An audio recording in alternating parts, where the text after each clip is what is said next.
अक्षय कुमार की एक मूवी का गाना है कि जब नौकरी मिलेगी तो क्या होगा, जिस्म पर सूट होगा, पाँव में बूट होगा।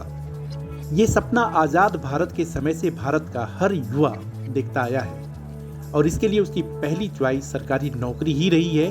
और इस अदद सरकारी नौकरी का सपना पूरा करने में पिछले 77 साल में रेलवे, सेना जैसे सरकारी संगठनों का अहम रोल रहा है और इसी का परिणाम है कि आज़ाद भारत में पहली बार में मिडिल क्लास का जन्म हुआ। लेकिन अब देश में मिडिल क्लास का नया वर्जन नए कलेवर में दिख रहा है। जी हाँ, मिडिल क्लास वर्जन 2 अब सरकारी नौकरी के भरोसे नहीं है। देश में पहली बार हो रहा है कि इस मिडिल क्लास को नौकरी प्राइवेट सेक्टर में ज़्यादा मिल रही है। आपने सही सुना, अब रेलवे और भारतीय सेना सबसे ज़्यादा नौकरी नहीं दे रहे हैं। तो ऐसे में सवाल उठता है कि फिर नौकरी कौन दे रहा है? तो इसका जवाब प्राइवेट सेक्टर में छुपा हुआ है। असल में टीसीएस, इन्फोसिस, विप्रो, एचसीएल, टेक महिंद्रा जैसी देश की टॉप 5 आईटी कंपनियों ने नौकरी देने के मामले में रेलवे और सशस्त्र बलों को पीछे छोड़ दिया है। ताज़ा रिपोर्ट के अनुसार टॉप 5 आईटी कंपनियों में इस समय 15,34,000 कर्मचारी हो गए हैं, जबकि रेलवे और सशस्त्र बलों में 14,20,000 कर्मचारी हैं।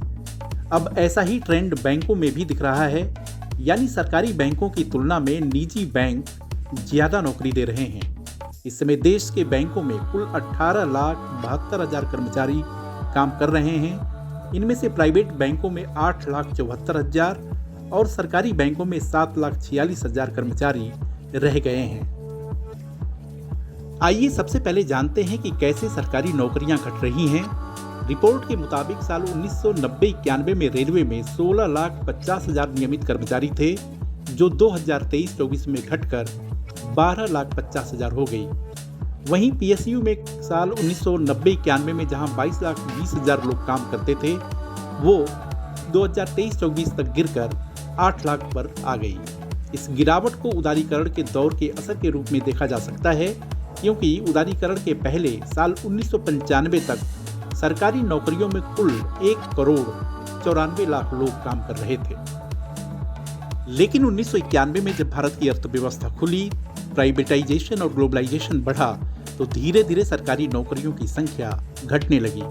और अब ऐसा समय आ गया है कि प्राइवेट सेक्टर ने नौकरी देने के मामले में रेलवे, सेना, सरकारी बैंकों जैसे दिग्गजों को पछाड़ दिया है। एक और दिलचस्प आंकड़ा बताते हैं। फ्रीलांस और कॉन्ट्रैक्ट पर काम करने वालों की संख्या देश में तेजी से बढ़ रही है।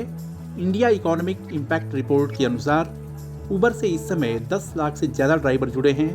वहीं जोमेटो के साथ 4,80,000 फूड डिलीवरी पार्टनर और 1,45,000 क्विक कॉमर्स राइडर जुड़े थे, जबकि स्विगी में 5 लाख से ज़्यादा एक्टिव डिलीवरी पार्टनर हैं।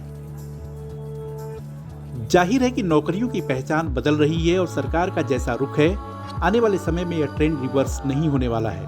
लेकिन चिंता की बात यह है कि प्राइवेट सेक्टर ने भले ही सरकारी दफ्तरों की जगह ले ली है, चाहे आईटी कंपनियां हों या फिर बैंक, नौकरियों की डिमांड सर्विस सेक्टर में आ रही है।